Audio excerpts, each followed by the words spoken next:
Mga chillax, nakakatuwa.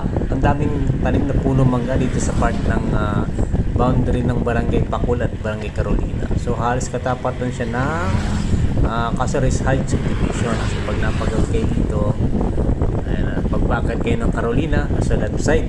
Pababa naman kayo na nasa right side siya. So siguro, not sure kung abutin ito ng 100 pieces yung mga tanim dito na puno ng mangga. So pag mga summer o kaya season ng tagbungan ng mangga, ang dami yan, halos sumayad sa lupa yung mga bunga na nakakatuwang tingnan. Minsan naabutin nila ng mga tao dito. Yan, ganda, nakaka-relax, ang sarap tingnan. So ngayon lang ulit ako nakapag-bike, siguro mga 1-1 kasi puro running tayo. Ayun, minsan kahit sa isang buwan ang daming nababago sa dinadaanan natin, mga bagong kainan, siya, halaman, mga bagong na dyan tumutubo. So dito sa part na pag mga mag-November na, isa madami namang tingnan mga bulaklak.